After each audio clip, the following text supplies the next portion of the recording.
Medicine is one of the most difficult, fast-paced, yet rewarding paths you can take. You can set out on your own and navigate the student loans, the bureaucracies, and systems that define a typical medical career. Or you can apply for the U.S. Army's Health Professions Scholarship Program and launch yourself into a medical career like no other. Your tuition will be completely covered, and when you graduate med school, you'll learn from and work with some of the most elite minds in medicine. That's the Army difference. Learn more and apply today at goarmy.com/HPSP.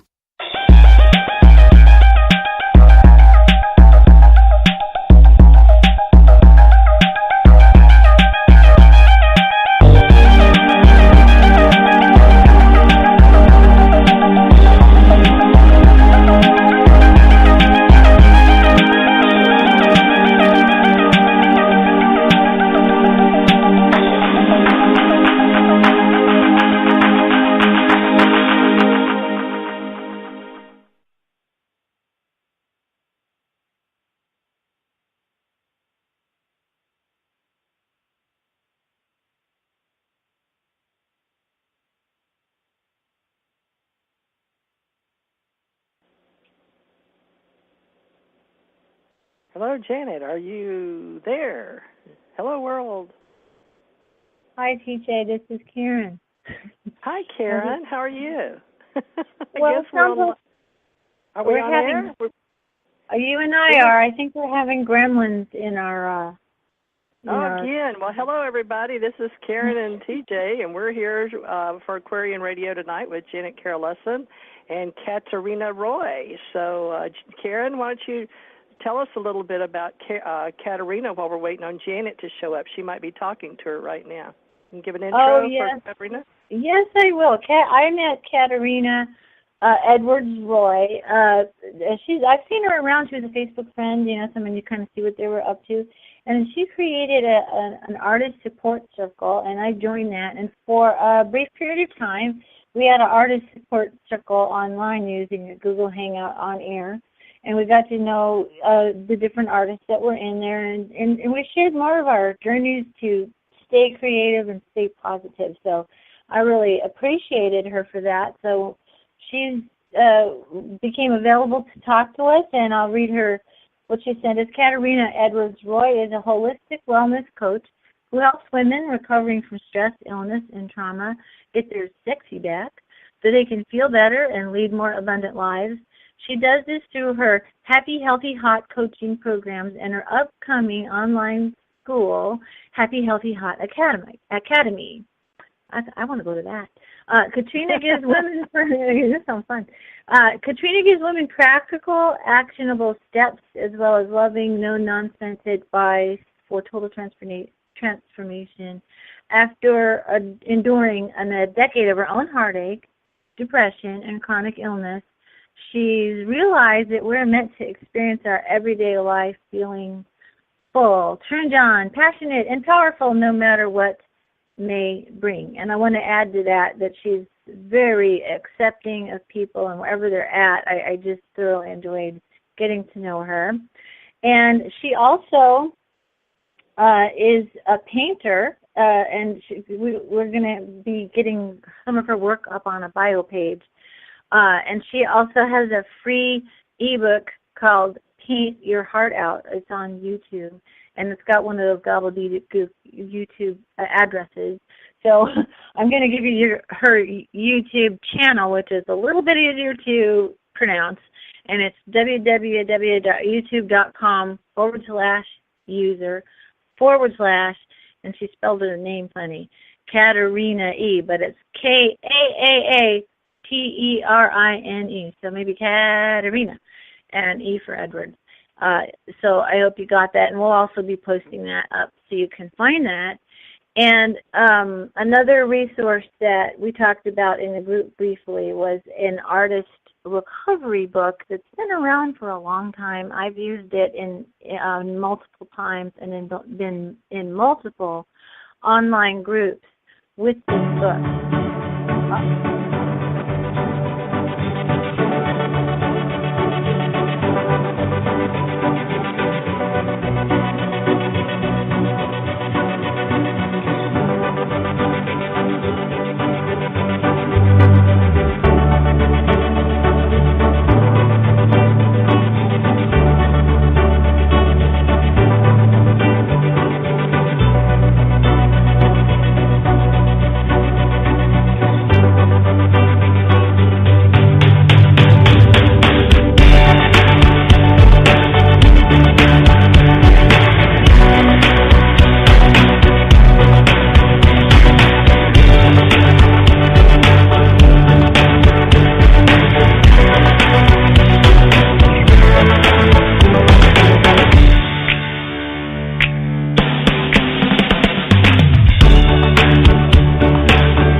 Janet Karen Lessin. I just called into my own show. TJ, Karen, or Katerina, can you talk? Yeah, we've been talking. Yeah, we did You've a been little talking intro. away, and I couldn't hear anything. I was like locked out of my own show. Well, okay. Wow. Welcome for me back to Aquarian Radio. All right. Thanks for carrying on in my absence. Don't you love it? It's like, what in the world's going on? I don't know, Anyway. but that's what we're here for, is to help each other. So congratulations and welcome, everybody. This is Janet Karen Lessin with her own Aquarian Radio show. Glad she's back. Well, just to let you know, co-host and guest and everybody, there was a number, 646-649-0893, and I got locked out of my show. I couldn't hear anything, so I called into my show as a guest. So I'm a guest of my own show as a host, so I'm doing two roles at once. Karen, let me just catch up. Did you read the bio for Katerina? Yeah, I did, and I can do it again, but it was kind of fun. I was in the middle, and all of a sudden we had beautiful, majestic music, and there we go. And the show's about creativity, and creativity is the best tool for rolling with the unexpected things of life. So we definitely have that already going here. So I can read it again, or we can introduce Katerina. And Katerina, hello. Hi. Thanks for being patient. Yes, thanks for being patient with our gremlins. And what we can do is introduce each of us, and we'll start with Janet, and then TJ, and then me, and then we'll have you tell us about yourself, and we'll get the ball rolling. All right. How about we start with TJ so I can recover a little bit here? I'm also launching everything, so we have our chat and everything going. So, TJ, why don't you tell the listeners a little bit about yourself, and then I'll go second. Sure. Hello, everyone in the world. Thank you for joining us today. I don't even know what day it is. Oh, here it is on my computer, bottom right-hand corner. It's August 19th, 2015, and I am an author and a speaker and a radio host, and believe it or not, an artist. And where Janet is in Hawaii. I'm in Kentucky, and I was an official artist of Hawaii. I had to go through a big deal to become an artist of Hawaii, and I got to sell some of my paintings back in the day. Some of them went as much as $5,000. Amazing, huh? And we made pogs and all that stuff, but I have several books available on Amazon. I love people. I'm very outgoing and done a lot of work on myself, but most of all, I'm known for doing psychic readings on TJ Morris Radio Show, so TJ Morris ET Radio. And Janet and I have been friends for years in the UFO community, and then along came this wonderful lady named Karen that's just very motivational and happy and exciting and bringing us new people. So I'm excited to be here, and welcome, Katerina. I can't wait to meet a new lady, so hello. Hello. Okay, we're gonna have you be last, Katerina, because you're going to get interviewed for the first hour. So I'm Janet Karen Lessin, and TJ Morris and I have created radio shows. We do them together and independently.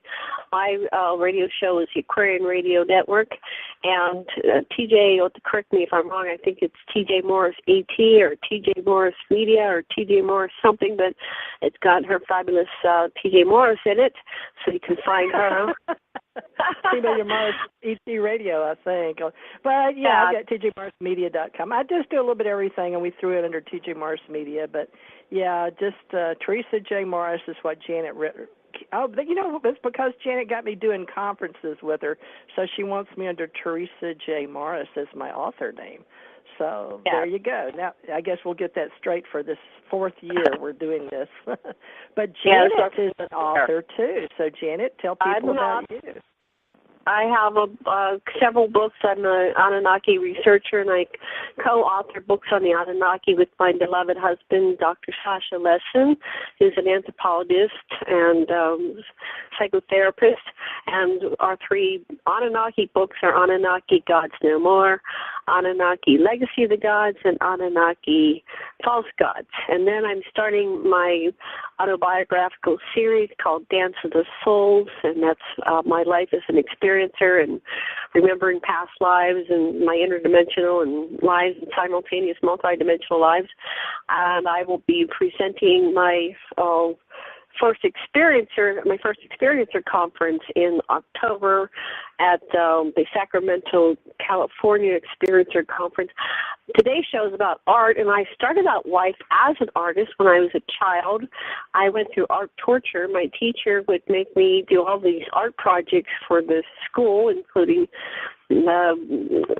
I had to draw Lincoln and Washington and a big map of the country, and I'd have all my homework on top of it. So I kind of lost my joy for art when it was required of me, and I felt intimidated that I would. It was kind of almost like sexual harassment. It was child harassment. If you don't do art, it would give you a bad grade. So. Anyway, but that was interesting. So I've always been artistic, and now I express myself artistically in my websites, and I have, which are legion, but let's see what else about me. And I'm a talk show host, and I'm a mother of cats. I live in the jungle of Hawaii, and we have a cat colony. The cats are a real problem all over the islands because the people have set them free, and they just breed prolifically, and one set of cats can produce a litter which within about 3 years can have as many as like 32,000 cats, from one pair. So it's a real problem. So I take them in and get them spayed and neutered, and yes, send money, please. It costs a lot to feed them, and I can say, please don't get sick, because whenever you go to vet these days, you're looking at between $100 and $500 just to say howdy. So that's amazing. Okay, I think that's enough about. You're a singer too. Janet's a singer, and I'm a singer. Yeah. I didn't. Professional, but I could sing a big karaoke in my day, and I once got a standing ovation, which was very humbling when you just turn around and everybody's like standing up and standing ovation. I went, wow! I just thought I was doing karaoke, but that was good. So, yeah, we have an artistic side, and I'm also a therapist with my husband. We do psychotherapy and relationship counseling. And I was putting together Katerina's website, and it looks like we would call you a tantrika. You like to talk skills, sex, passion, real talk about sex, passion, spirituality. I learned from Charles Muir, which was Janet's partner's. Janet's husband's partner, and then Janet became partners. Isn't that interesting? Yeah. And then when I came here in '97, I established the School of Tantra, which was going on before I got here, but I revamped it, made websites, and started working with Dr. Lessin as a couple. I talk to couple, keep teaching couples and singles about Tantra, but using Tantric psychology, because if you don't get your chakras clear, you don't get your issues resolved, you ain't going to have a Kundalini awakening. All right, enough about me. On to Karen. Who are you, Karen? Yeah. Oh, my goodness. This is fun listening to everybody's creative side after listening to the radio stuff. I grew up in a multi-generational musical family. So we had a musical tradition. We played Irish music. We played my dad's crazy folk songs and country songs. So that was a lot of fun. My dad was a voice teacher, so I learned to sing properly. And I did a lot of musical stuff growing up. I also played the saxophone and Irish tin whistle. And then I became interested in theater, so I started doing theater, but I always liked to do the backstage part more than being up front. So costuming, that was the biggest thing, makeup, making props, backdrops, all that sort of thing.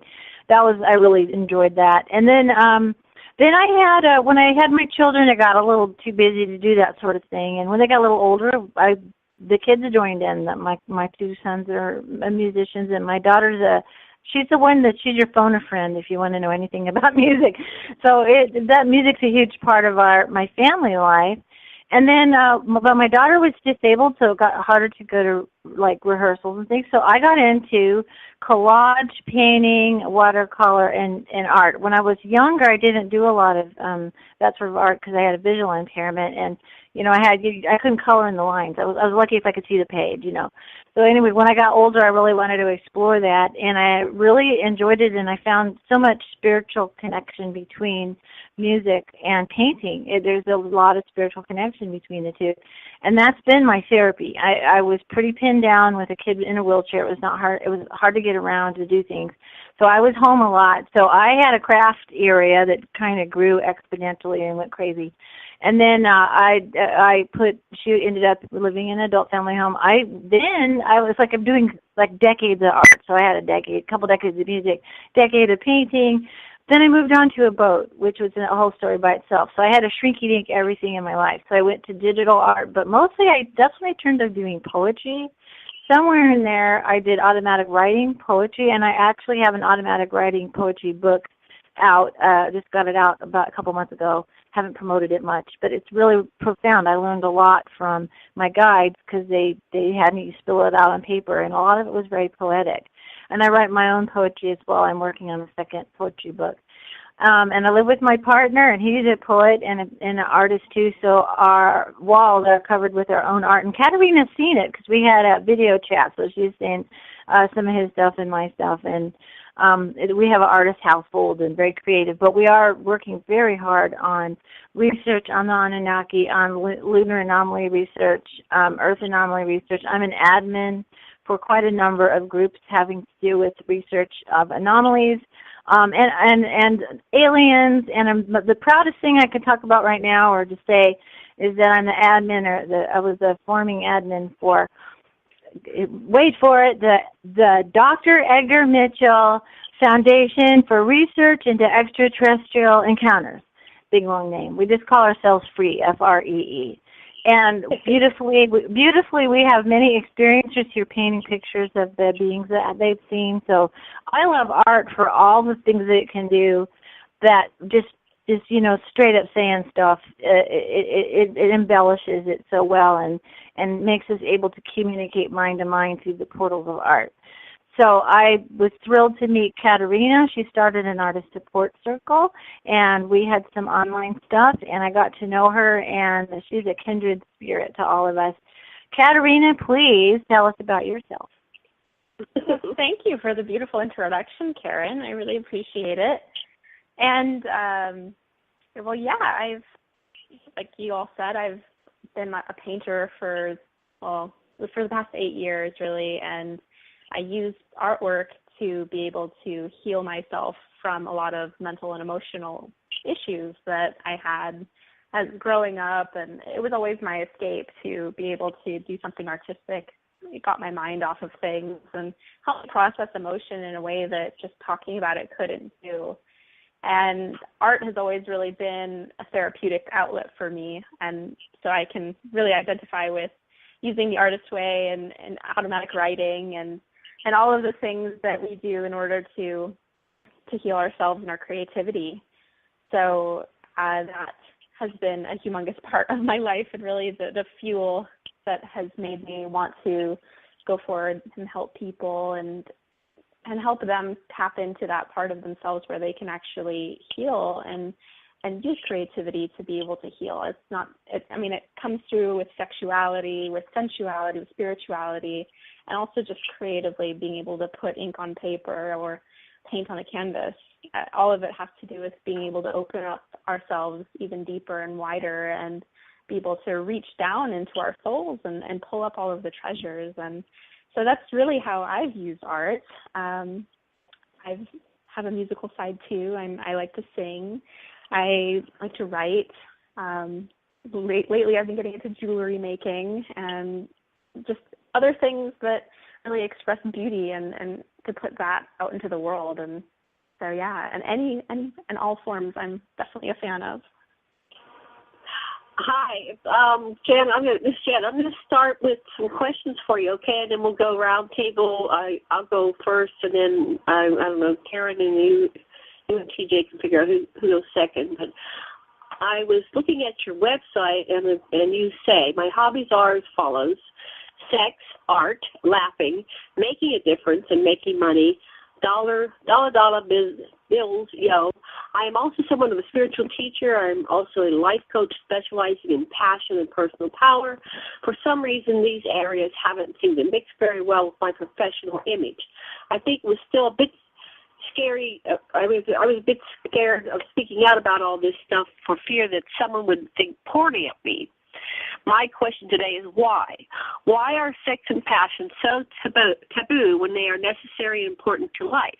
So I'm going to put your own question back to you, because she who asks has an answer, So there, back to you. What is all this about sex and passion and taboos? Katerina.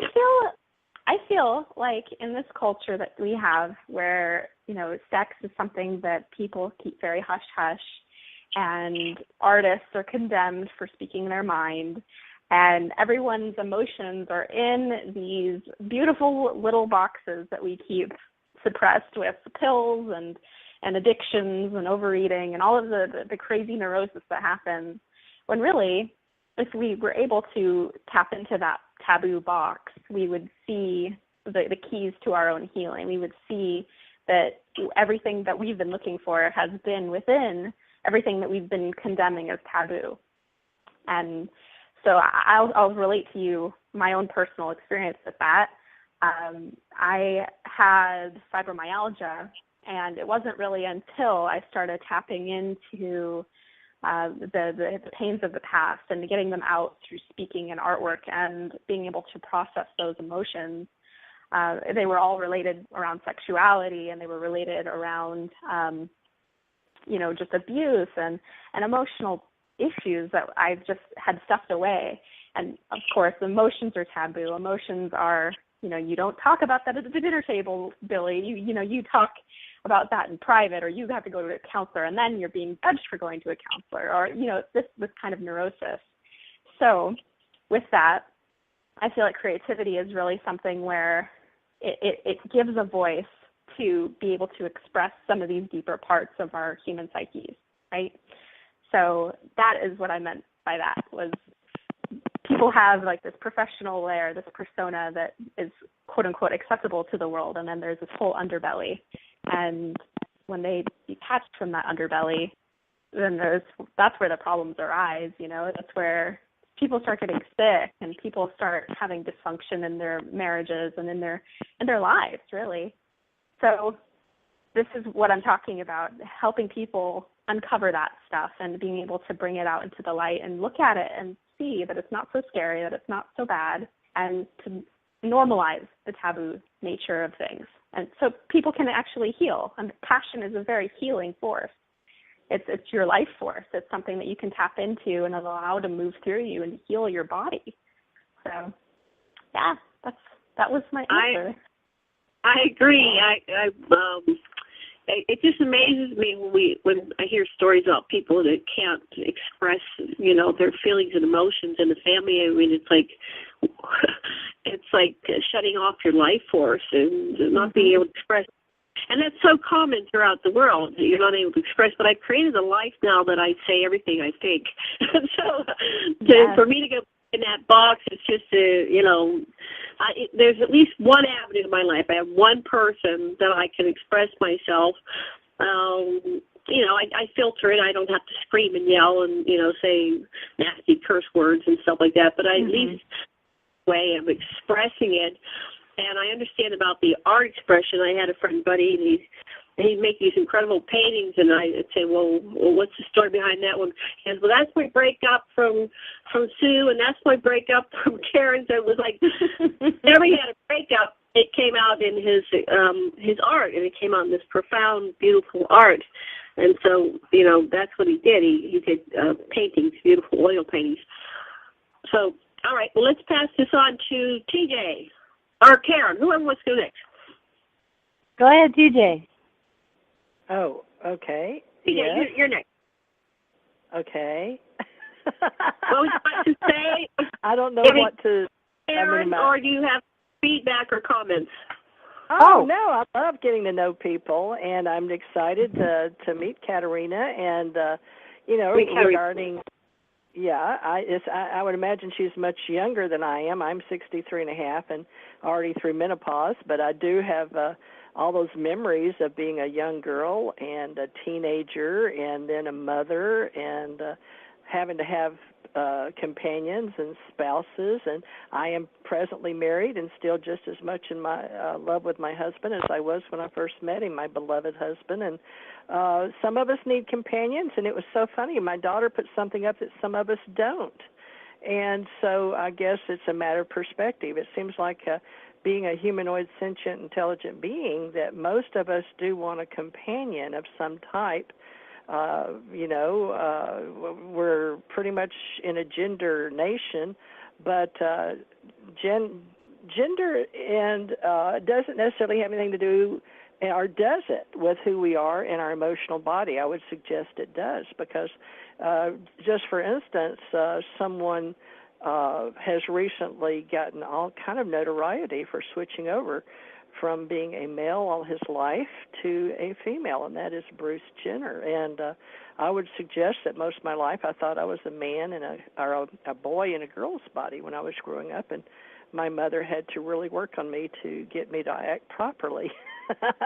Now I don't give a darn, but I look very feminine, and my husband knew when he married me. Every husband did. I always told him I felt like a man in a woman's body, and I did men's jobs. But you know what? I had a very good life in the government as an investigator, and I was an artist too, and thank goodness being a model as a woman and an artist saved me. So I learned a lot of lessons just like Katerina did through art, singing, dancing, music, all the artistic stuff. And although I love science and I'm left brain logic, I prefer right brain, and I am learning in my old age to be whole brain thinking. So I'm glad we're having this conversation today, and I can get in, down dirty, or I can get as above light, however you want to go. Karen, you want to take over for us here for a minute? Oh yeah, no, I just I'm enjoying that we're going right there, Janet. Thank you, about our sexuality. I think what I've kind of uncovered is that our society is patriarchal. Can we say that? And it's afraid of female power. It's afraid of, it makes the woman the object of art, but not necessarily the artist. So when I went to go study art history, I was more interested in music history in high school and college. We studied all the dudes, all the dudes that were artists who did the famous stuff, and the very few women artists were brought up and notarized in different eras, unless they were just so darn good, or they had somehow they practically had to have a school or a university or something notable before they kind of rose to the top.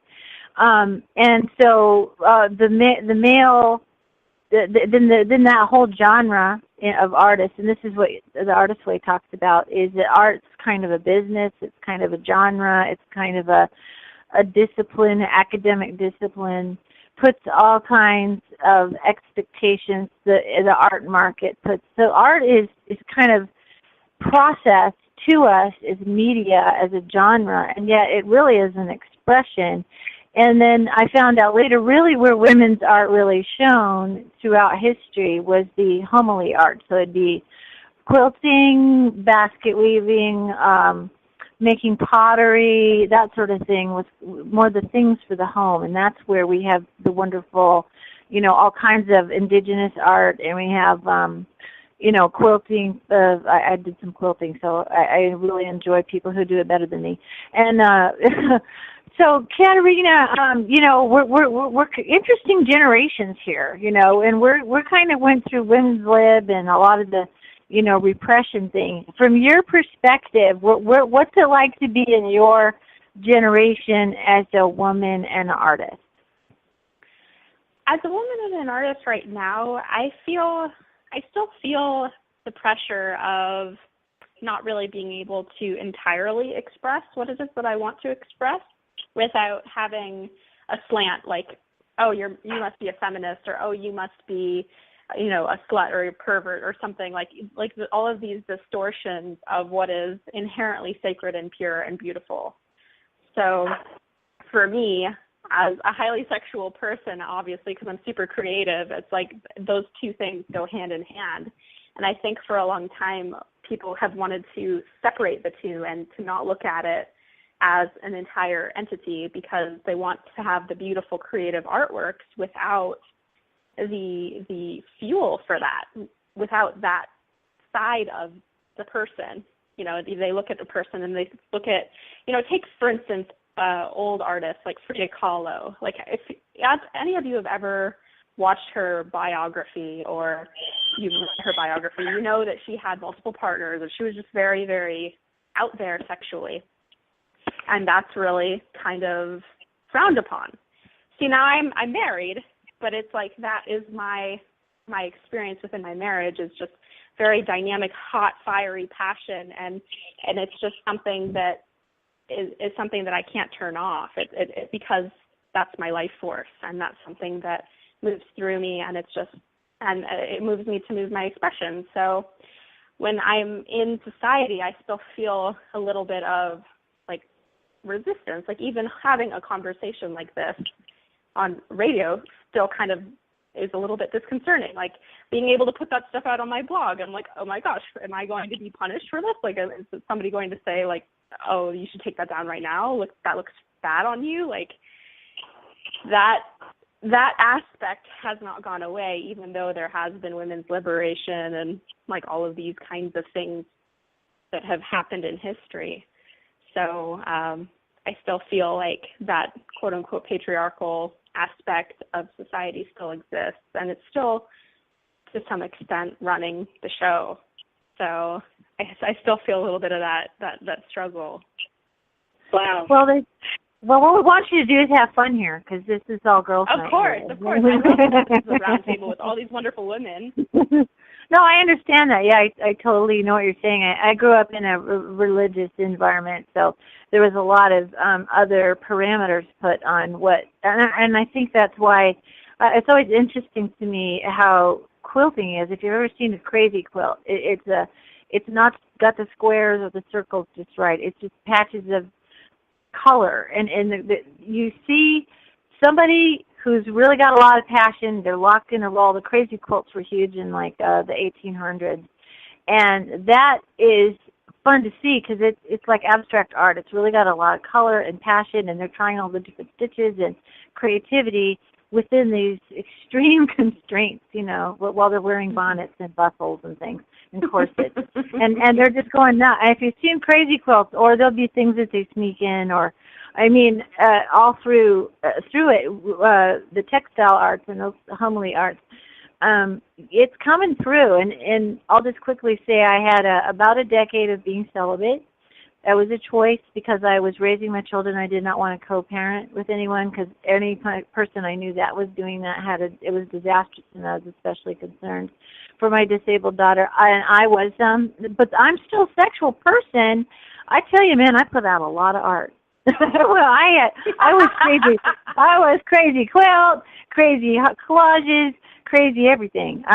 So I got my expression out there. I did some theater too, and made costumes, and I was crazy. I got my passion out that way, and it was fine for that time. And then now I have a wonderful partner, and that's good too. Well, awesome. I say that what is repressed becomes demonic, and so when I was beginning to express my whole life of sexual confinement, and it came out in a big way. So when I rebelled against it all, I've always felt very, very sexual. I was a type of child that, I was masturbating at a very young age just to put it out there. I mean, I didn't know what to do with my sexuality, and I was frustrated. My mother used to yell at me, for touching myself. So I learned to repress that, and then I was my formative years were during the 60s, and I was hearing about love-ins and pre-love, and the Beatles were at the top of the charts, and I was raised Republican, but I was very liberal in my my own orientation. I guess my orientation basically is liberal and loving oneness and expression and freedom. And so I couldn't quite understand all the repression, and so I got involved with a group of kids that were experimenting with free love. And of course there were 4 of us girls, and 3 out of 4 got pregnant. I did not get pregnant, but I started being sexually active very young. And then I felt ashamed of my own sexuality, and I got married at 16 because I was out of control. Part of me judged myself as being out of control. You got to pull that in, right? And so I got married, and I was monogamous for the next 13 years. But during that time, I was dealing with all of this. My husband was cheating on me. So there was, once again, the sexual repression and the denial of the true attractions that we might experience, especially when we're young people in our teens and 20s. So my husband and I went through our teens and 20s confining ourselves to monogamy, while that, once again, what is repressed becomes demonic. So it was coming out, ass sideways in cheating. So fast forward, I went to marriage number 2, and that was pretty conservative, once again trying to contain my own natural expression. And so it wasn't until the 90s when I encountered the polyamory movement. I think my orientation is polyamorous. A lot of humanity goes through life being serially monogamous. But one of my revelations was, first of all, I didn't stop loving anybody I ever loved. I hadn't had a lot of lovers by the time I hit 40. I'd only had like 5 or 6, but I still realized that if I, went that far and I made love with somebody, that I always loved them, even though things didn't work out, and I had this divine forgiveness and wishing the best for them. I couldn't hate somebody and demonize them and want them dead like some people do in order to break up and go on. So I discovered one time when I was in my mid to late 30s, that I was in love with my husband, and there was another man I met on the internet. I am the very first internet divorce. Somebody tracked it down and said, "You are the first internet divorce." And I ended up having an affair with a man who was married. We were both married, but we were embracing the term polyamory. We were doing it wrong. Cheating is not polyamory. We were actually polyamorous, but there wasn't even a word for it originally. And so, once again, we had to suppress ourselves, and what was repressed comes out demonic. So I ended up moving to Hawaii. I established a polyamory support group, which is still going, by the way. That was in 93. So we're 23 years later, something like that. And polyamory now is a worldwide movement. So I've always been a supporter of the BLGT, the bi, transsexual, polyamorous, tantric community and sexual expression, and I've done everything I can. But I get criticized by the people in the ET movement, like, oh, you're doing polyamory and tantra and all this stuff, and I get criticized by the tantra polyamory community that I'm doing ET stuff. So there's always a part of me that has to be repressed, and it's driving me crazy. So yay for Bruce Jenner, who's now Jenner. I have several friends that are transgendered. They've always been around. It's like a repression of the whole society. And I'm also supporting people that are basically prostitutes, because we've had prostitutes since the dawn of time. I think we just need to get our governments and our religions out of other people's business and let people be who they are. There, I climbed up my pulpit. I'm going to pass it on to TJ. Well, I don't know where to go after that. I guess we're sharing experiences. I'm not sure here. I thought we were going to interview just one lady, but apparently we're doing a panel. Folks. Katerina, but I'm sorry. That was repression that came out. Okay. I love it. I celebrate it. Good. Thank you. Next person. Can you hear me? Am I supposed to come up with something, or art emotionally? is a very good. It's cathartic. Say pass if you're flabbergasted, and we'll come back around to you. But whatever you want to say. I'm okay. I'm very open-minded about all this. It's just I haven't done this in like 30 years. I mean, I've done a lot of radio shows, but for some reason, Katerina, you do bring openness that we're, even though we have been in a male-dominant society, and in the past, of course, we have a moral society, and they want to keep us all separated, but I think it goes back to the oldest profession in the world and what women had to do to survive. It didn't matter what country. It was the role we were put in, and a lot of it comes after the goddess energy. I believe men at one time were very much in awe of us women, and we were the ones making the babies. So off planet, I could tell you a different story, but here it depends on what level we want to speak, and I'm accustomed to speaking off way out there, so to speak. You know, like in the hippie movement, it was like, man, she's far out. But I'd missed the hippie movement. I was married at 16, and my husband worked at NASA, and I already had a security clearance and cleared to be around the president thing. So I had a very unique life. So, but I learned it was like being a sort of a debutante at 16, and then I got introduced, to sex in the front of a car at a drive-in.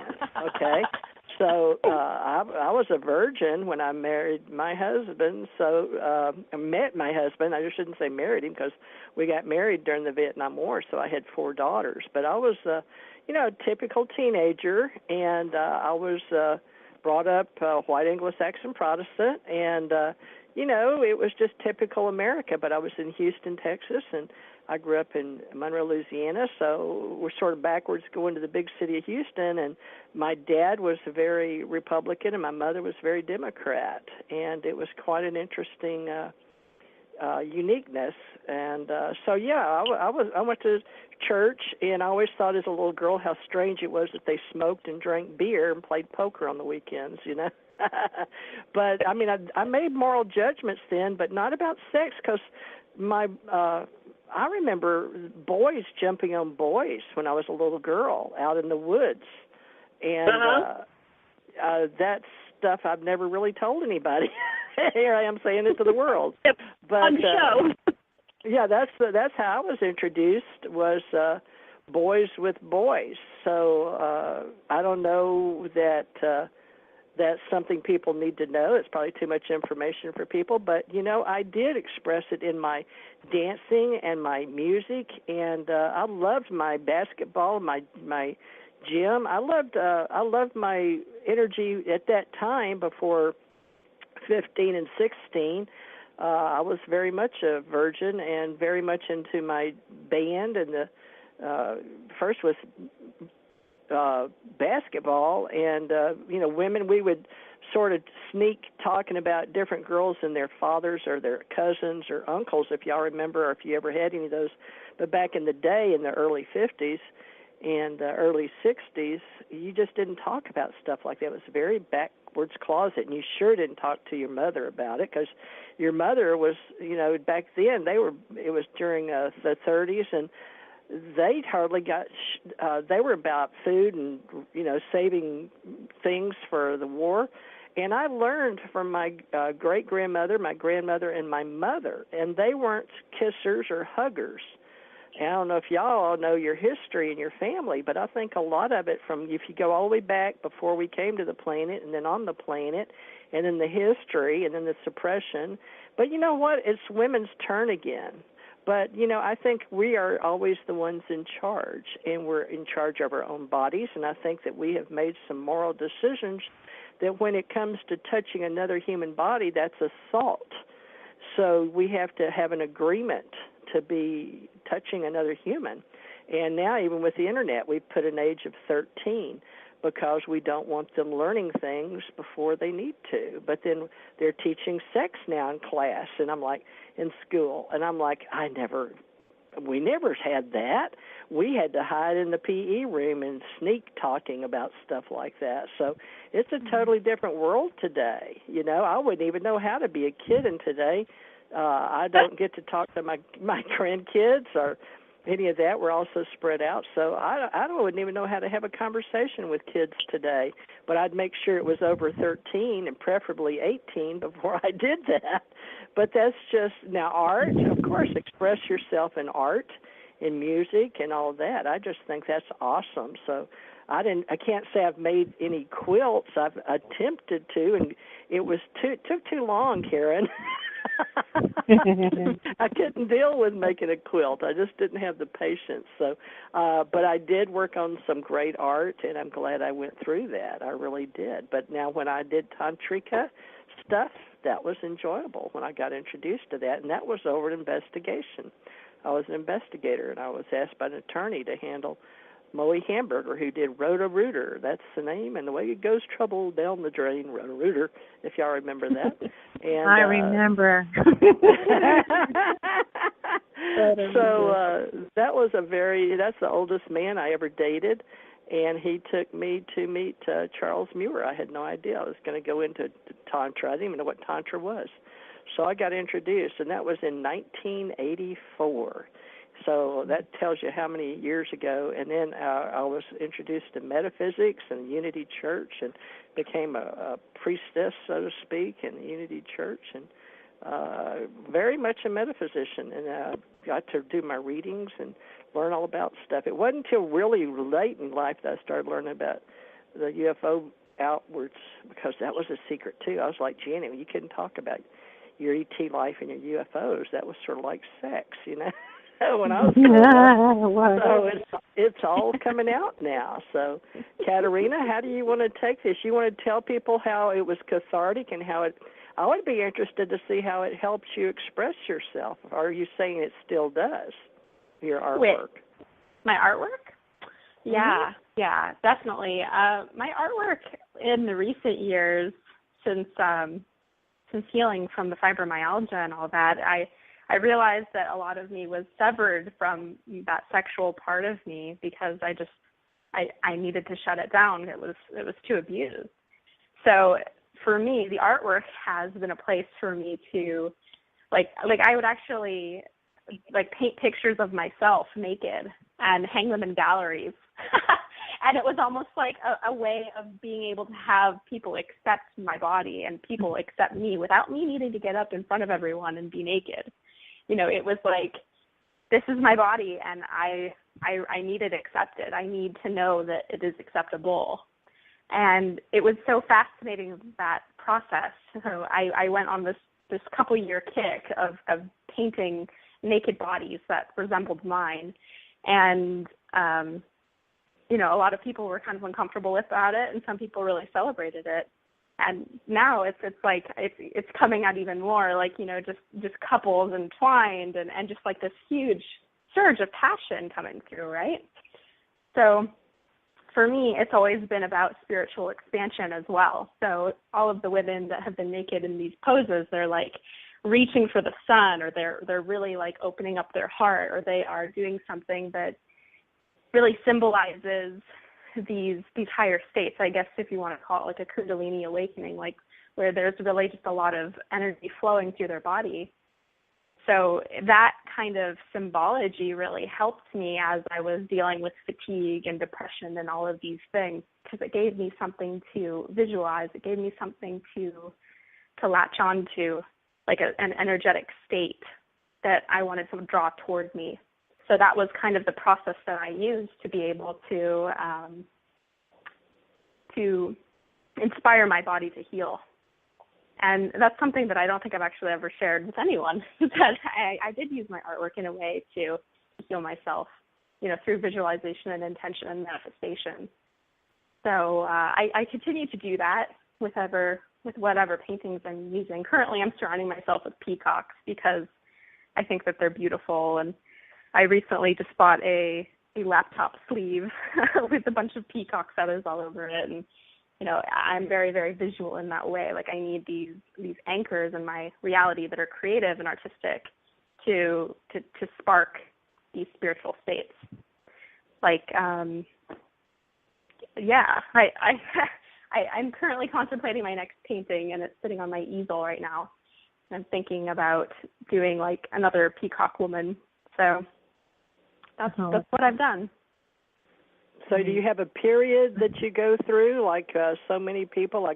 Mine was only one period. It was when I was breaking out and teaching psychic classes, and I wanted to be recognized in the public, and I would take my artwork to Aloha Stadium and sell it to passerbys at the flea market on Oahu. And that's how I got recognition, and it made me feel good because people liked it. And then they asked me to sell pogs with it, and they made collections out of it and all kind of stuff. So it was sort of fun. It was very creative. So what have you done? You put yours in a gallery, and you said now you started with nudes and apparently peacock lady, you meaning colors, or is it your peacock period or something? Because mine was all about... Yeah, I think I'm going through a peacock period right now. I haven't been going in galleries recently because I actually am fresh back in the United States. I was in Costa Rica for about a year, and then before then I was in Portland, Oregon, and I took a break from doing gallery stuff for the past 2 years or so. So I think it was more of like a time for me to just kind of connect back with my own artwork rather than focusing on making stuff that other people liked, if that makes sense. Sure. So I think so many people who are in the public eye as artists, they at first are making stuff because it is something that is really inspiring to them. And then, when you're getting all that feedback from other people, it can create this artistic ego that needs to be constantly fed. And for me, it had gotten way too big, and I was just overwhelmed, and I didn't want to create anymore because, there was so much pressure around doing gallery shows and doing commissioned paintings and all that. And I was just like, enough. I really was burnt out at that time. And that's when the Artist's Way, the book by Julia Cameron, really came in handy for me. It was around the second time that I did it, which was in Costa Rica when I was talking to Karen and doing those artist support circles.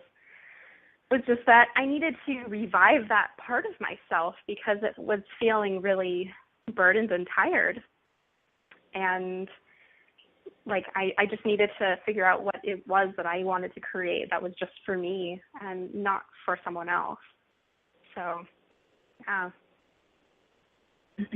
I think I've done that. Something very important. That is important, the inner and the outer. And we discuss that a lot in metaphysics and working with people as life coaches as the fact that we all have an inner and an outer. And it does seem like we have to feed our inner as much as our outer, and a lot of people do get confused about what is ego. And Janet's a therapist and works with individuals and couples along with her husband, and I find that that's very rewarding, but I had to get out of that myself, and that's how I think I wound up going into psychic readings. It was just more fun for me. It was more artistic, and it was still a way to counsel people because I had lots of training in Hawaii, but it was during my artistic period, and I know what you're talking about because all of a sudden I had all these people want me to do this and want me to do that, and they wanted certain things done, and you wind up, I couldn't take their money, and I wouldn't. I was refusing it, and enough is enough. And the same thing happened as a psychic. I got to a point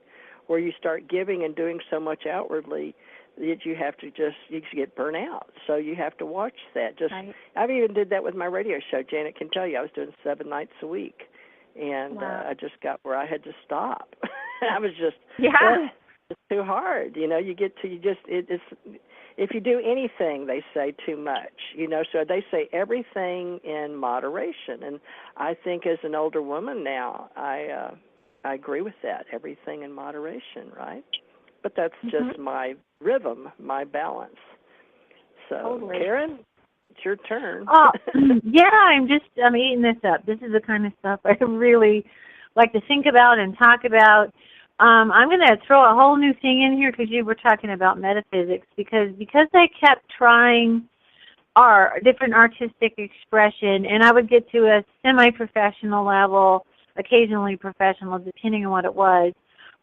It's like when I reached the peak of something, it's funny how I kind of unplugged from it, because it's like I've learned what I needed to learn from that, and just life circumstances-wise, I will go to the next type. So I've done a good chunk of years in different types of art. And then when I got into the automatic writing, that's when I got feedback on what it was I was really exploring. And what I was really exploring was manifestation and artifact and the underlying theme of thought forms and creativity. That's really where I was fascinated to do it myself and work with other artists. And so I had a couple of, one of these days is my automatic writing stuff's going to be some books, but one of the passages talks about making things in the etheric. And I actually thought about that because there was times that when I was a caregiver, so I had a lot of stressful periods, and I literally would be in the hospital with someone, or there would be some issues, and I couldn't do art. It was just like I was physically doing things for the patient or my loved one. And so when I go to bed at night, I would paint a painting in my brain, and I wouldn't necessarily ever paint it, or sometimes I would paint something like it. And it had a very satisfactory feeling. It was very relaxing because I was, it was creativity, but it was all in that space in our mind where we create, and it felt is not totally as satisfying as painting a real painting. I love just, glopping that stuff on the canvas. That's fun. And I do a lot of collage. I cut out a lot of paper. I tear a lot of paper now. That's a lot of like rage frustration. I do teared paper collage for my base, and then I paint over it. And that tearing part is really fun now. It's like rah, rah, rah. But, I can get my aggression out. But, that's what I kind of got in touch with. And the main thing that I found art to be is in the artist's way, and it's a recovery program. It's a number of weeks, and you go through it. And she has exercises like every day you do 3 morning pages. So you just, which, man, I've read those. They're pathetic. I haven't had my coffee yet, and I'm trying to write in the morning, and it's like mostly I'm whining. Like, I don't want to be up. What do I do this? The morning pages were agony. Then you do an artist date, like you go out and do something artistic that inspires you. And I had a lot harder time with that, but I did do that. And then there's one that I love, media. You go on a media fast. You do not watch television. You do not listen to the radio. You only go on the internet for business. I was like, oh, man, you realize how much media you're imbibing. That's somebody else's thoughts and visions and intentions. And so you go through this process, but it's to get in touch with your shadow artist.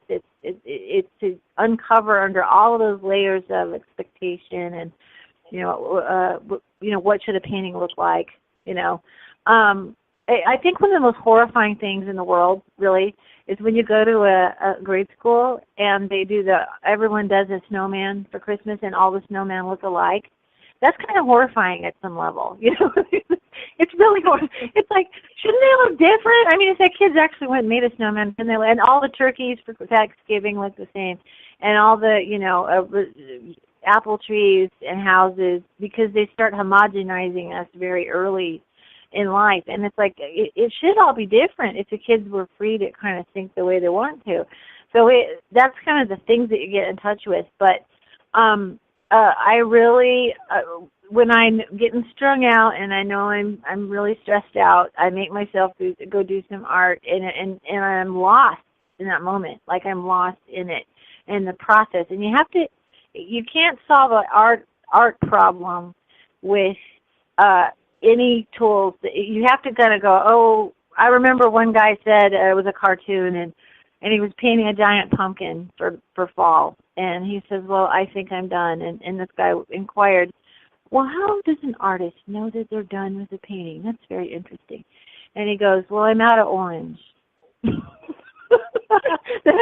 So, there's these problems. It's like, I'm out of orange. I guess I'm done with this pumpkin, So there's this whole, solving really strange problems.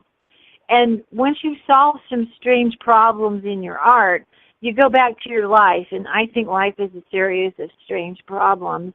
and you've got your creative mind turned on, and instead of, am I going to do it this way or that way, almost everything you do is dichotomy. You find a different third, fourth, fifth way. And I really kind of wanted to ask Katerina about your coaching, because now that you're the wounded healer and you've gotten your own tool set, I would like to know more about now how's that translated, like TJ was talking about, in coaching other people, because I know you do that. Mm-hmm. Yeah.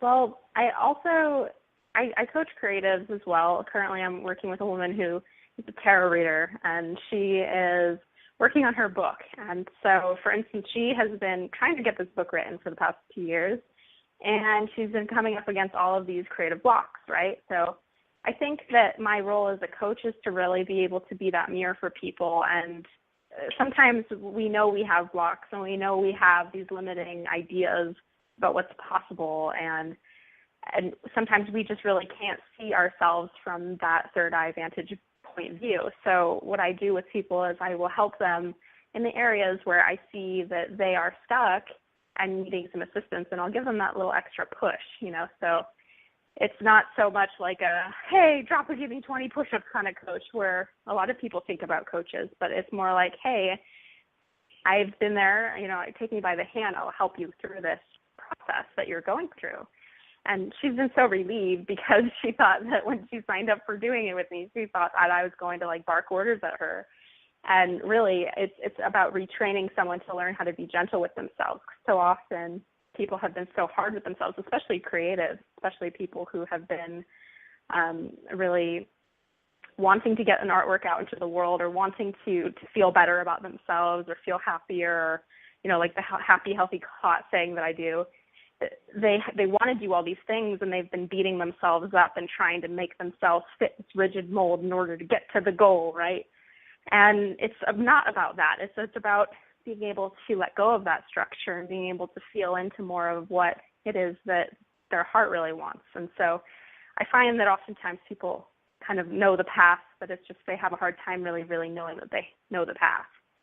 So that's what I'm there. I'm like that guide along the path with them.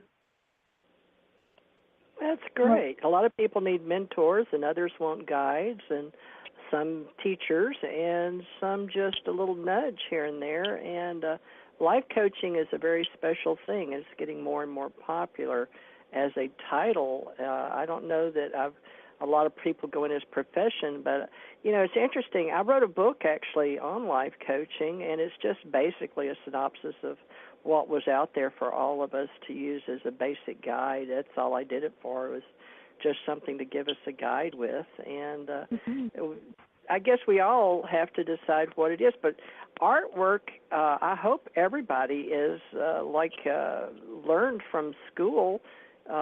Janet, apparently, I guess you had more of a rigid, I'm sorry, that in school, I loved art. Whenever we had it, I just didn't have it hardly in school. I don't know why we didn't. I mean, of course, I did the hand turkey that you're talking about. You put the hand and you make your turkey out of that. The snowmen, like you said, the Christmas trees. All the stuff they sort of to get all the kids to do something. They got them all doing the same thing, and we'd put them on the board. I guess kids still do that, but nowadays people have to go in. I see them shopping for all these projects they do at school, and they call them projects. And there's not like, okay, we're just going to draw a turkey for Thanksgiving. They do all this stuff. And Halloween, they'll start looking for all this artistic stuff at Walmart and the dollar store. And I just ask people, I'm like, what are y'all doing? Because I see them buying all this stuff. Oh, my child's got this, or my kid's got this project in school.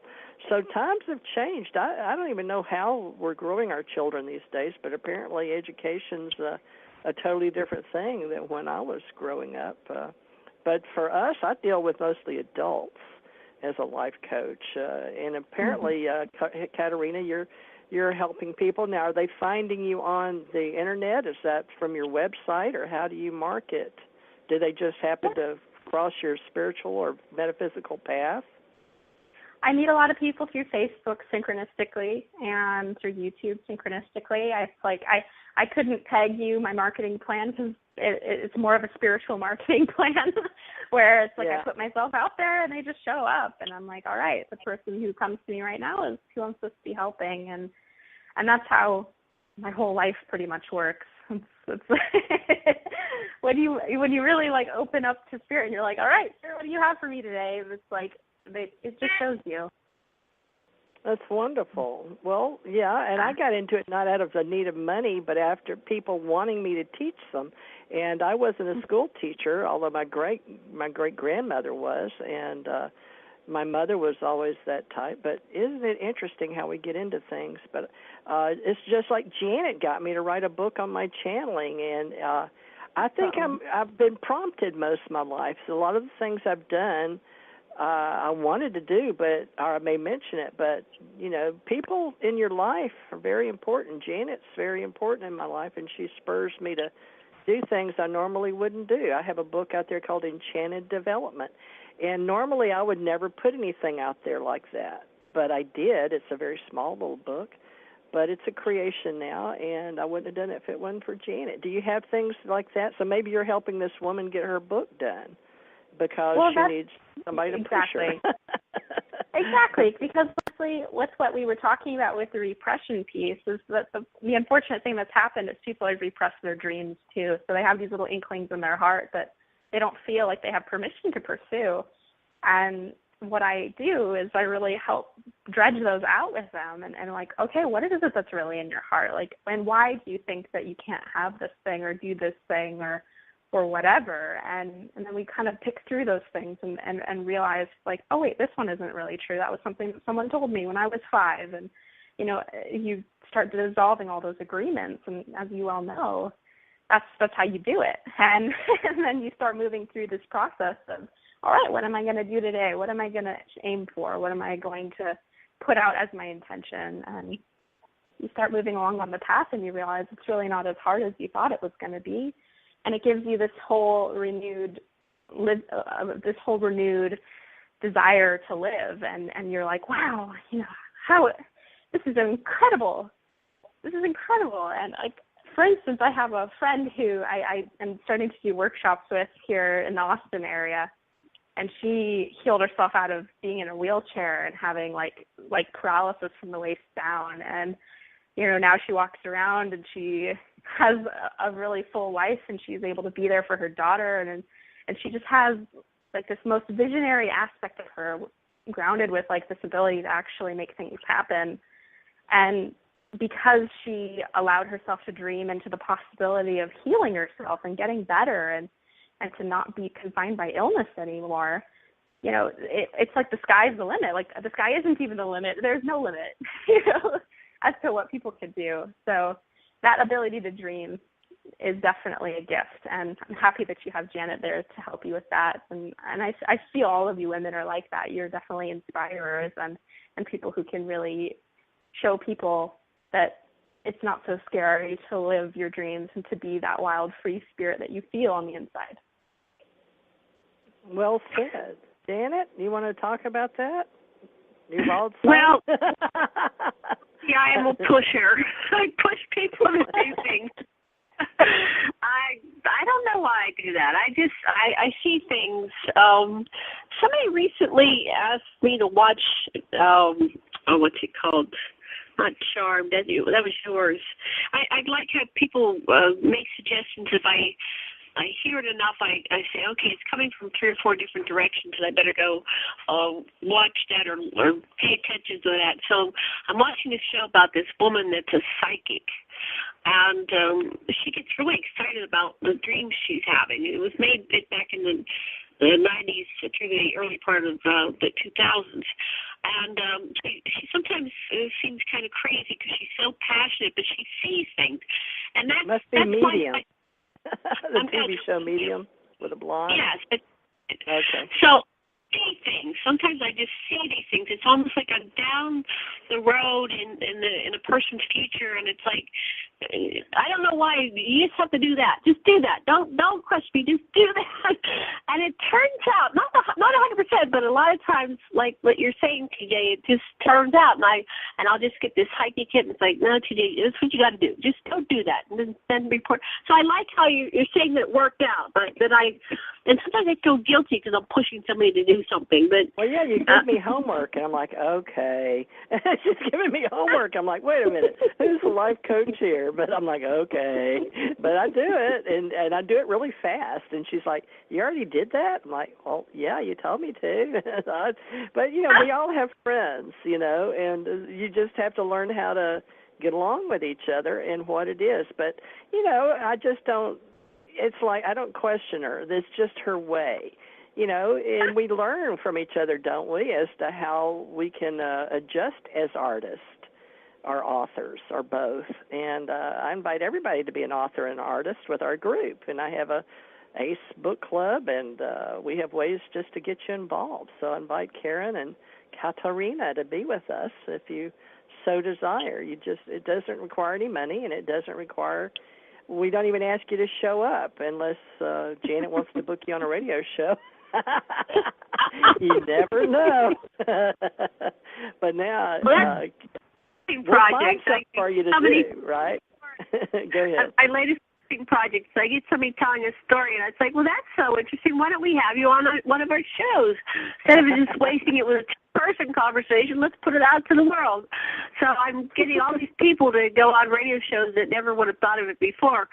But I think, 1,000 years from now or 100 years from now, they'll look back on some of these shows will survive the whatever happens through time, and maybe at least go into the Akashic records, and this will be archiving, like you always said. We're creating our archives, so it's kind of like Charles Perrault went around the world, creating these archives of different people in the backwoods of America, and he was collecting Americana. Well, we're collecting 21st century human beings and archiving it for future generations so they can see what we were like when we were waking up to the realities of what's really going on around us and what's been happening through our history and our true human potential.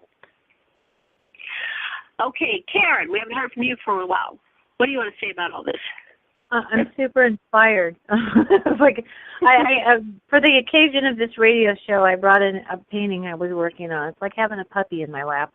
But I have this painting that I'm working on, and this was a problem that I worked through. And the problem that I have is kind of saying the financial situation where I don't have a lot of supplies and things like that. And many things like support, like a canvas or even board to put something on. And I was scratching my head trying to figure out what to do. And I am a collage artist. And I realized this is what I did. I took freezer paper. I took acrylic medium. I took that paper and tore it up and dyed it different colors. And I made a page, like a made-up paper, and then painted over it. And then I painted I've been doing vessels lately. I've been painting pictures of pottery, old pottery, ancient stuff from the Etruscan era, and I painted on top of it, and I painted an ossuary. And an ossuary is a jar that was used when people would burn their loved one in a funeral, because I had several people pass away around me, and I was thinking about those things. And they would put the ashes in a beautiful jar to have in their home, and it's called the blue jar. And somebody who's helped me in the past wants it, and I'm getting ready to send it. And I was able to take that paper thing and put it on the canvas, and I have a bunch of these that I don't, when I get canvases, I'll be able to put them on there. But it's just like, it was a step-by-step process of thinking, okay, I want to do sketches over paper. I don't have any supports. I made my own paper. I did the sketches, and it's blossoming into a really fun project. And I have to sit with it sometimes. Like, I'll have to go, okay, I got this far, now what? And wait for that creative spark. Oh, wait, I could do this. Oh, wait, I could do that. And I've realized if I could do that or something like that, I can do that about other issues in my life, including my financial ones. I think that's the one I'm really struggling with. If you want to coach me right now, Katerina, is my whole relationship with money is I swear I'm from the planet where they don't have it. And I think it's weird. And I had a lot of very stingy partners and growing up situations. It's like, how do I've been more in the space of making paintings and giving them away, or using them for personal expression. I've been I didn't do galleries, I did coffee shops, and I was a coffee shop girl. So they would take, restaurants and coffee shops would take my stuff in the past. How would I, deal with my paper aversion, my paper fiat currency aversion? Any advice? Okay. I have a good set of advice for you right now. So first of all, what I'm hearing is that you have a lot of emotional memories around money, right?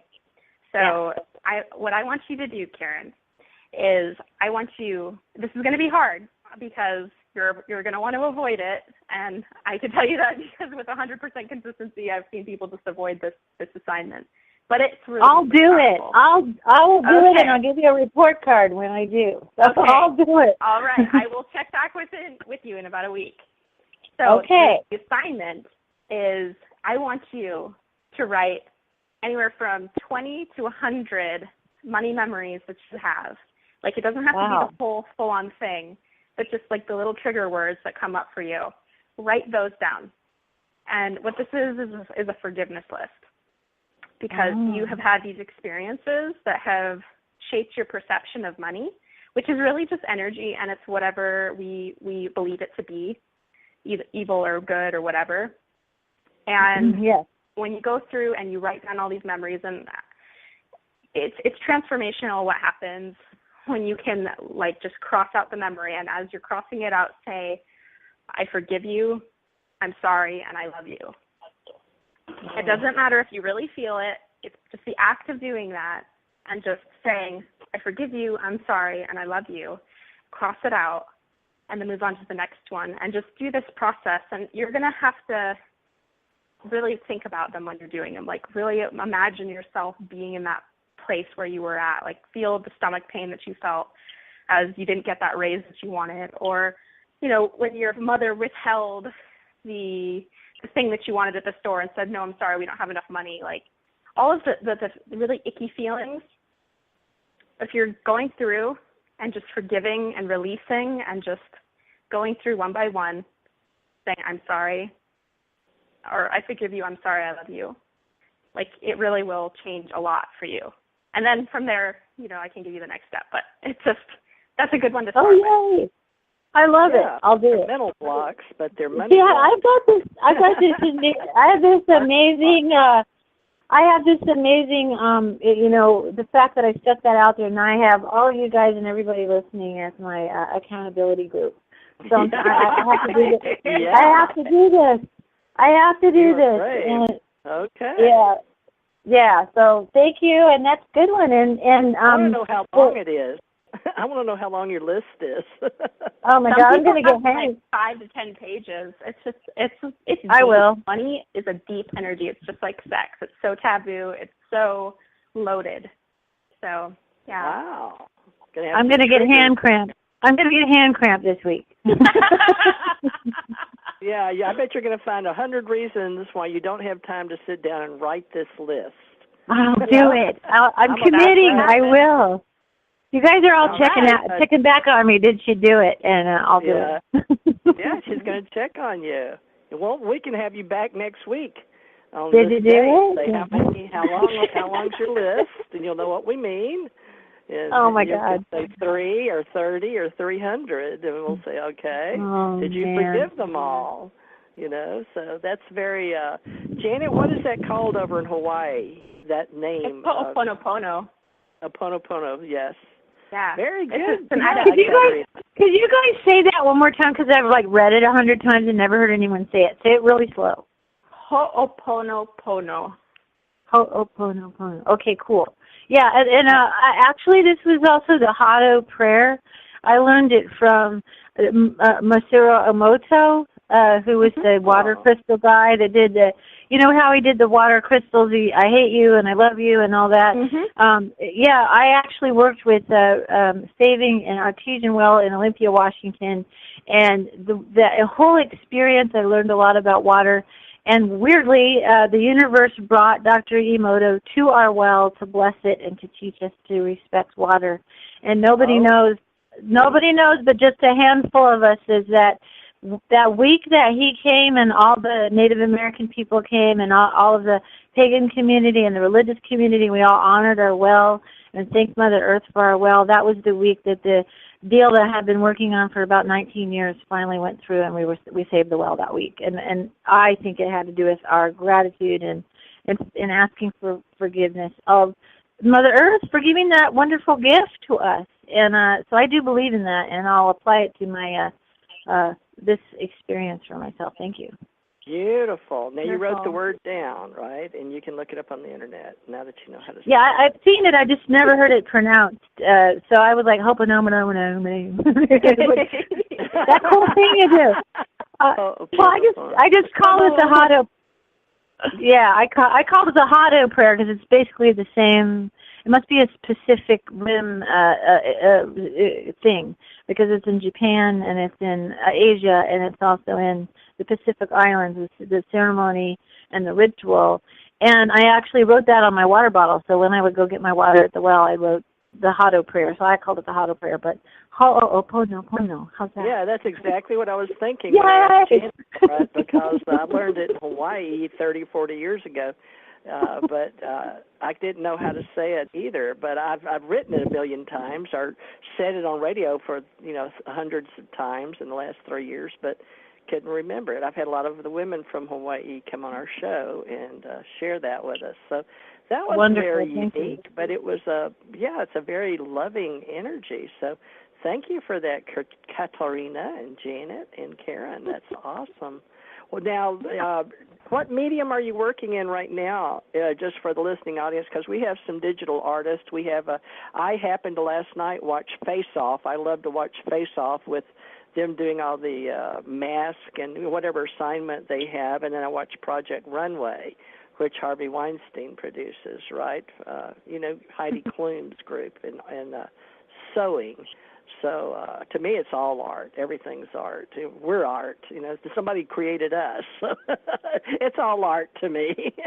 But what are you into, Katerina? Your mediums right now? Well, my mediums right now, I am been doing a lot of writing, just blogging and that kind of thing, and also just my tangible work that I do is in acrylic. So the paintings that I do are all acrylic, and I've just been working and thinking about what the next painting's going to be. And, yeah, I just have my paintings all over my house that I had created when I was in Costa Rica, and it's just it's my favorite medium is doing acrylic. I tried doing digital art for a little while, but it really wasn't the same. I like graphic design, dragging and dropping elements and such, and doing Photoshop kind of things was pretty fun, but I like getting my hands dirty. I like feeling the paint. Yeah. When I was young, and acrylics were big, but I was in oils. My husband's mother was an artist, and I had art in my grandparents' home and all that. Whether they were great or not, they hung them up, but I guess they were okay. But I don't know if you do this or if you remember, but they would take some type of acrylic and bake it in the oven and make it pop up. Have you done that? Bake it. No. Yeah, interesting. You may want to try that. Yeah, but you may want to check with an artist before you do that. I haven't done that since I was a little kid, but Mother had us doing that. And my mother, she'd put us into needlepoint or pulling like pot holder things. I don't even know what it was, some kind of rugs. We all went to the store and bought these things where you'd pull different like animals, lions or something through.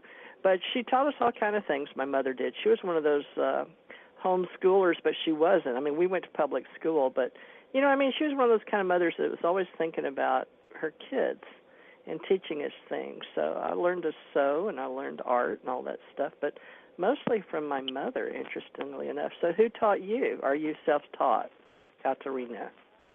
I learned about art through my grandmother. She was pretty extraordinary, and she was a painter. So she didn't actually teach me the technical skill of paint, but she taught me the appreciation of art, which, later on I kind of self-taught and then took some classes at school, and then later on took a couple college classes about it. But, for me, it was just always the art appreciation that preceded any of it. I remember coloring in my coloring books and really wishing that I could paint like the masters, and, my paled in comparison, but they were still cool in their own right. So I think that it was really when I was 12 that I started to take a keen interest in drawing and actually making things look similar to how they appeared in reality. And, from there it was like surrealism, and so then it was observation of some of the master painters like Dali and Matisse and all of them that really inspired me. So I learned sort of through imitation, through like composition and all of that. But the just technical ability to put paint on canvas was stuff that I learned in school. Well, are you going to put some in Austin, Texas, maybe, because you are one that has been commissioned and you had some obviously on display in Costa Rica. So what type of, public recognition was, because we all need that, but at the same time you want to let people know who you are and where you are, and of course you have the internet now to help spread that cheer, and then people can find you for life coaching. And again, I'd like to invite you to be one of our life coaches or whatever, if it's going to be art coaching or whatever, but Janet and Karen, we can all stay in contact with you, but it's funny, we don't keep a list really, but we're thinking about, we just know, and I think Karen's pretty well explained, we're all sort of using Facebook. We have a new group, a XenoNet group and Aquarian Radio group, and I don't know, just all kind of out there. So just make sure you stay in touch with us if you don't mind, and maybe Wonderful. We'll find some other people to, want to hear this show. Or sometimes Janet and I have found that as whatever it is that we do in synchronicity comes back a year or two later. Interestingly enough, I'm sure you've learned that about yourself, and as you get older and you don't get in a hurry, as you're creating and working on yourself, it is like art. And then later on, people come and exchange your energy with money. It's like, put it in a red envelope and hand it to you. And you're like, oh, thank you. So that's something Karen's going to learn too, and I always was gifted that way. My children would never tell you that because they went through I was the young mother Cinderella complex disaster as a teenager, programmed, and they don't know the woman as the after 50. A couple of them sort of do, but one of them actually said, I'd like to get to know you, Mother, as a woman. Sort of freaked me out, but I was like, how cool. I get what she was saying because she lives in Florida, and, ever since she was a teenager, and I got her paid for $100 or $200 a day or so for her to go to some special school in Hawaii and get her limo service, and then had her get a modeling contract, and then she blew it to go to the Death Leopard or some kind of she went, she just blew her life and wound up marrying some surfer dude in South Carolina. So, needless to say, it's always about what you're trying to do for them, so don't take it personally. It's just part of them defining themselves and discovering who they are in relationship to the apparent other, which is you, the parent other. Oh, I know. The kids don't. All of them are unique. All four of them. But you know what's funny is all four are girls, and they're all part of me. As to the time, I can see in them as women, or as they're all over 40. A part of me that was in me, my insecurities. It seems like at every age, even though they were only 2 years apart, it happened to be in their formative years. I would say 5 to 10.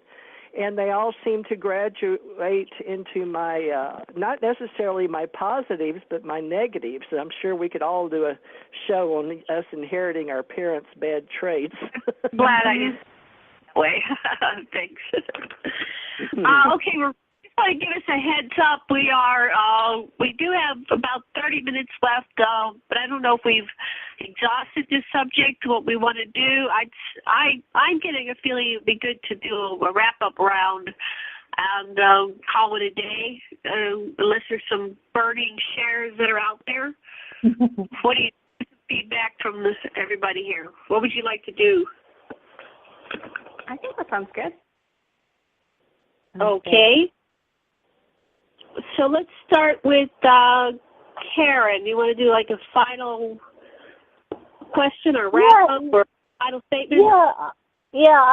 I love it. You talked a little about intergenerational stuff. I'm feeling that I'm waiting for the time when the kids want to know me now. You know, I had that opportunity with my older relatives, and my crafty older relative was my grandmother. My grandmother she had a blouse, she was going to do something else to it. She'd take the sleeves off and make pockets and, fix the buttons the way she wanted.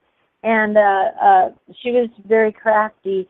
And I think the intergenerational part, we all have, one of the things our planet needs to heal is our intergenerational experiences, because this constant separation, and this is part of what artists want to glom together, and I don't know, people who think left brain, they want to separate it and categorize it and monetize it and all that.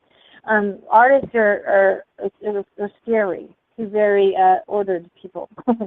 And a discussion that came up with my mother once, it was kind of funny.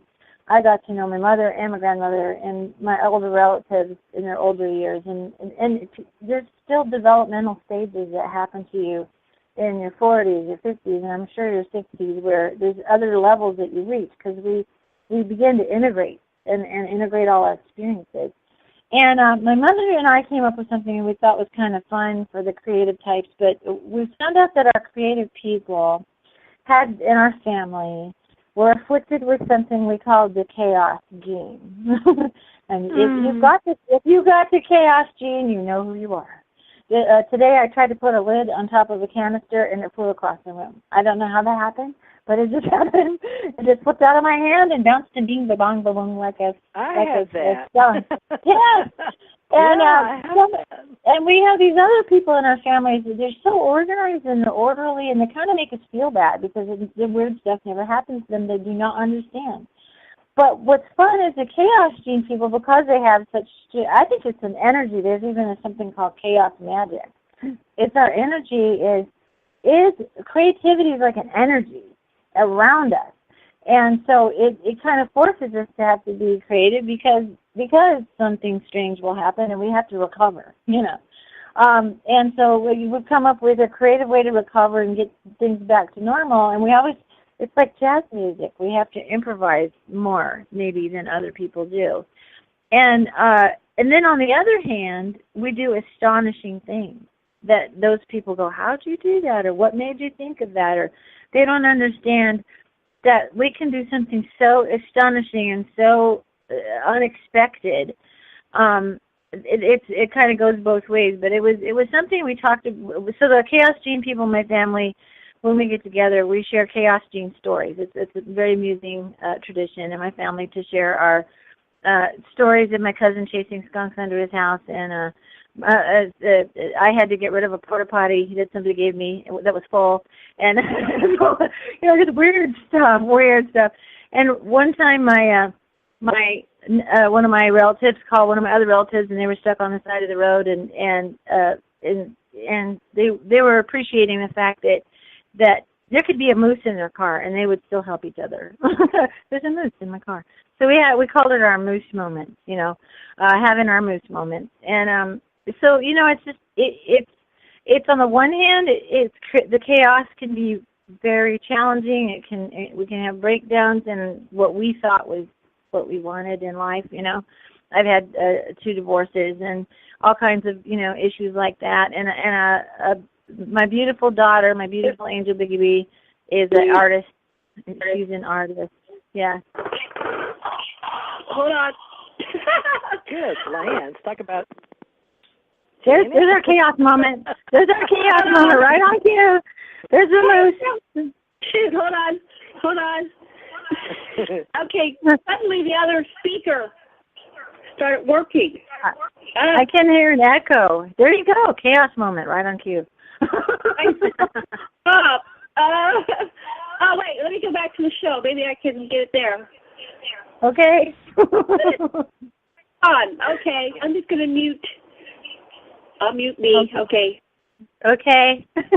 Yeah, turn your speaker down maybe on something, but that's interesting. Well, the thing is, the show, full circle. Well, yeah, remember she come on, beginning. Mm-hmm. Yeah, Janet. Doing the technology to do these shows. There you go.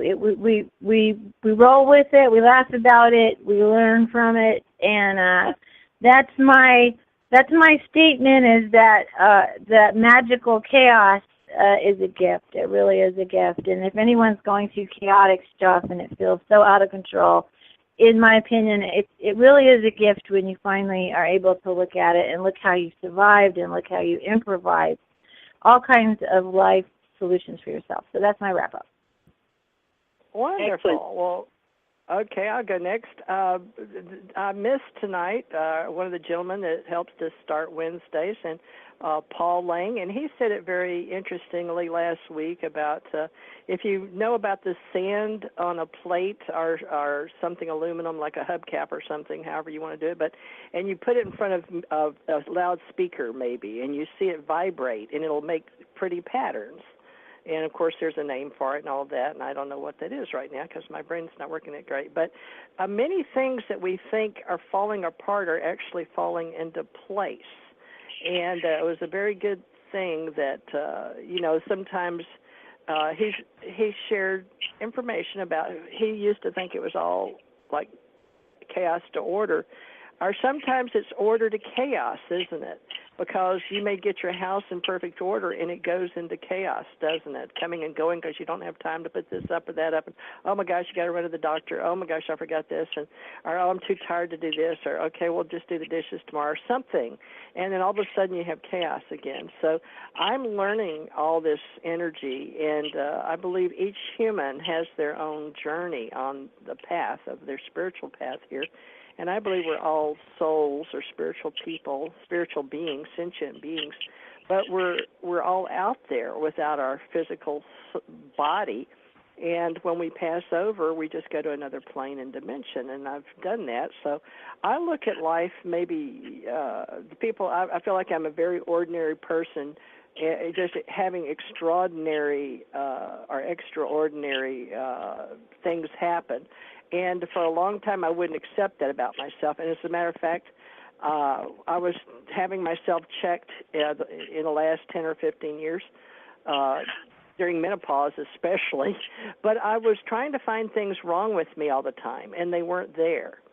So, of course, I did have something wrong with me, but that was due to a back break and a neck break and things like that. But that something I was in, one of those chaos moments. But I learned to grow from it and have it not hold me back. But it did change my life because I wasn't out and about that athlete, that I was traveling the world. So this Internet came along and has been very satisfying to me. And sharing a community online with other people has been very rewarding, and yet I still miss my children. And just when I was in the military, and some of them resented, they was like, my mom wears combat boots. No, really, that was a joke. They would say, no, my mom really does wear combat boots. And so I had to grow up with kids that sort of resented mommy being the daddy type. If any of you have ever had to relate to a two-family, both parents had to work, and it got worse, I understood. So now I think everybody, my sisters, their husband would stay home and take care of the kids while they worked, and I saw the world change, and it's still changing, and we have to be very open-minded. So what I'm doing here with Janet and Karen and obviously Katerina is we're sharing our inner self and bringing it out to the world to hear, and we hope that somehow you'll find something in you that may want to share with us and get to know us. And I really believe that coming out, it's very cathartic, as they say, but communication is very important, and I know sometimes I really don't want to do it, and I have to force myself, but I feel like that's sort of part of my journey and part of my gift is to help people come out. So I hope you guys will keep tuning in, and thank you, everybody on Facebook that's finding me and finding us, and thank you, Karen, and I hope we can grow our XenoNet and our Xenolinguistics and our Xenoarchaeology groups, and I hope to grow our artists and our authors group. And Katerina, I invite you to maybe be a part of this, and we'll see what sticks. We can invite the entire world, but Janet and I have learned that not everybody sticks, and it takes a special kind of person to say they'll do something. But I went through a period where all the same people in our community were the same ones in all the clubs. And we finally started saying, no, we can't join any more clubs. And now I'm seeing that on Facebook. Everybody's joining everything in all the groups. And it's going to get to a point where everybody's going to start saying no. So we're going to create a whole new Xenoverse out there, and we have Xenoverse, a group on Facebook too. So I'm just going to let it happen. I'm not going to try to force anything. And I am one of those, Karen, that has a lot of stress as far as 3D stuff that just happens. I'm the one that will go into the kitchen and try to help somebody. I'll say, will you grab the sugar bowl? And I'm the one that trips and spills it all over them and me and the floor, and the ants come and the wasp come in, and everybody's swatting at wasp, and it's getting all over the floor. And it's like one thing happens after another. So just so you folks know I'm not perfect, but I love people, and I especially love our Wednesday nights with women. So thank you, Janet, for doing this, and I hope to participate again next week and Saturday too. So back, what is it, Katerina or Janet now, I think? No, Katerina, did you speak your final words? I got lost. I did not. No. Okay, it's Katerina's turn. That's what I thought. Go ahead. I'm blanking out. Can I have like a prompting or something to share your how to get in touch with you, and what all you feel that you brought to the table tonight, that kind of stuff. All right. Well, my spiels about passion and power and all of these juicy feminine topics are definitely all over at my blog at KaterinaRoy.com, and there will be more being populated there very shortly here. It's a brand new website that I've been creating, and along with that are my new coaching offerings about really learning how to become that happy, healthy, hot woman that so many of us really want to be and to tap into, though we get lost with these side trails off into the diet world or into trying to please everybody or trying to deny ourselves true happiness in an effort to become this person that we think that we're supposed to be. So I really want to invite people to be able to come and explore what it's like to really tap into passion and all that it can do for your life and how healing it really can be when you step into that place of power and that place of confidence and that place of juicy vitality. So that, again, is KaterinaRoy.com. And I will shortly soon have a Happy Healthy Hot group that people can come and share their unabashed selves, where they can be expressive and crazy and just do this emoting, this inner self sharing that we're all talking about, because it's really, really, really important, and it's extremely healing on all levels. So I will definitely come join you all over at your artists and writers group, and I look forward to being in contact with all of you ladies, because this was an amazing phone call, and I'm really excited that, Karen, thank you for inviting me in. This has been so unfiltered and so raw. I love it. True. I like that about you, though, Katerina. That is one of the assets in your gifts. So keep doing that. Keep being Katerina, and you'll find out Janet's very much that way, but she puts it in a left brain logical that makes it sound okay. I don't know how she does it. She's a very, like 5'2", little tiny petite woman, and yet she Yeah, I'm 5'11" and huge, and so, I weighed 232, 5'11", and even at my 3% type body fat, I was 176, still 5'11" in the Navy. So, I'm a big woman, but I appreciate all these women out there, and I hope we'll continue sharing this feminine aspect of being real. It's men too. But they want their turn, don't they, Janet? We used to give them Thursday night. I don't know what we're doing. So, well, let me go over the schedule a little bit here. First of all, I wanted to thank you, Katerina, for coming on our panel tonight. And I really enjoyed the topic. We kind of cut loose and had fun. We had a number of people in the chat. And I want to encourage all of you to take the link at the end of the show and spread it around all over your Facebook and social network pages and let everybody come and enjoy this because it was quite a lively conversation. My husband came in, and I don't know if you heard him. He was in the background. He was kind of laughing at us. He was enjoying it. And so I think we created a good vibe here. Tomorrow we're going to have a show with Michael Lee Hill, Janet Karen Lessin, Dr. Sasha Lessin, and Clay. I don't know Clay's last name. I think he gave it to me, but it didn't make it into my website yet. We're going to talk about the Linky Institute End Times and Earth's Future Studies, which is about the Life Physics Group, and A.R. Borden, he was an interesting character. He's no longer with us. He died in 2013. But he was working with the extraterrestrials, and it was a real deal. So we'll go into that. This will be an ongoing educational program on Thursdays with Michael D. Hill as our ongoing guest. And the topic on Thursdays will be anything Anunnaki, especially in the next few weeks we're going to cover A.R. Borden. And that is, that's Thursday. Today's Wednesday. So then Friday, we're going to have an experiencers group. Karen, do you know who our guest is for Friday?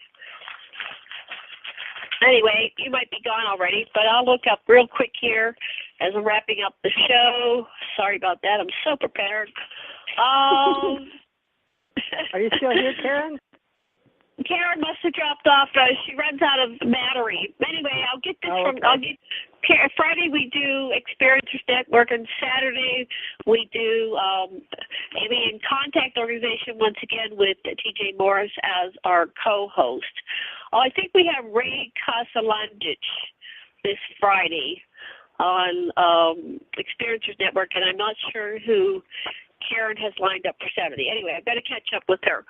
But we do basically 4 shows a week on the Aquarian Radio Network, and TJ will be coming back in September, October with her shows, and Karen is helping us book the shows. If you are out there and you are an experiencer, investigator, author, whistleblower, life coach, have something interesting for us to talk about, go to aquarianradio.com to the Be a Guest link at the very top corner. You can fill out an application.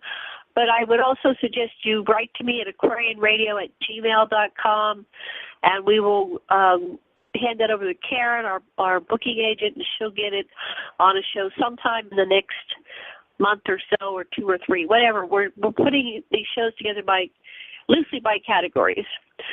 And Sundays, of course, is the what do we call that? Sacred Matrix on Revolution Radio. This Sunday we are going to be, Dr. Lessin and I do that show, and we're interviewing Kiwani Lasparitis. He's the Bigfoot researcher, and he's got a lot of... his wife on, too? She's pretty cool. They met on our radio show, Janet. He met his wife. Yeah. She hasn't confirmed, but I think she might be there, and I don't even have her name, so I got to get that information as well. Anyway, we're doing the best we can. We get this information up there, and everything is right now is on aquarianradio.com, and we have what's our Ascension Center.net, and yours is Ascension Center, TJ. org.com, ascensioncenterorg.com, and then we have Janet has ascensioncenter.net, and right. Yeah, and then we both have aliencontactorganization.com. Janet's always spelled out, aliencontactorganization.com, and I am aliencontact.org. And she shares in Hawaii and Kentucky and in the USA. Each state has to do their own thing. But Janet and I, we're an unincorporated association of people, and we're basically doing social media through Facebook and other things and radio shows. And I will be back in September, and we'll have some of the same people, or we are going to have different people on different nights. So it just depends on what all we need to do for the universe. So thank you for this opportunity. Katerina, I hope you come back, and we'll have you on a certain night, maybe if you feel like being on a panel or whatever. And that's Karen. Karen's being good about that. Yeah, so stay in touch with us and let us know how you're doing. Facebook, and we will be in touch. Excellent. Yeah. T.J. Morris or Theresa J. Morris, Janet Carol Lessin, Janet Lessin, and like I said, we just started this XenoNet, X-E-N-O-Net, XenoNet, the strange network of people, I guess. And we're doing ancient clues and views with Janet, Bruce Cunningham, and her husband. And you never know where you're going to find us. Dr. Lessin's very good about posting, and I do my best every day to post various Facebooks and many, many websites, and Janet does too. So we're very eclectic beings, and we're helping each other. So join us and make some new friends. Right, Janet?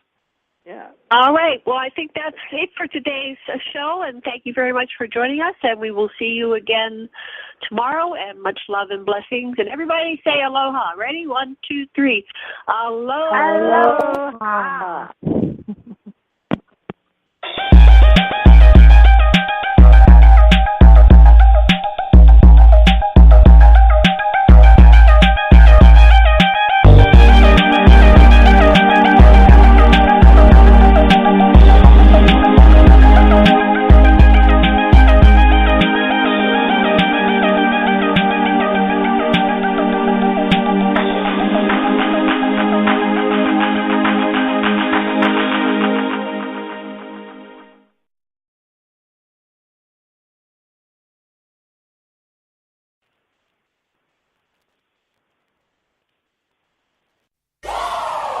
Want entertainment designed just for you? Then check out customizable streaming TV from Xfinity. It makes your life simple, easy, awesome. Xfinity gives you customizable streaming TV options. Enjoy the most free shows anywhere on any device, and even access your streaming apps right on your TV with X1. Go to Xfinity.com, call 1-800-XFINITY, or visit a store today to learn more. Restrictions apply.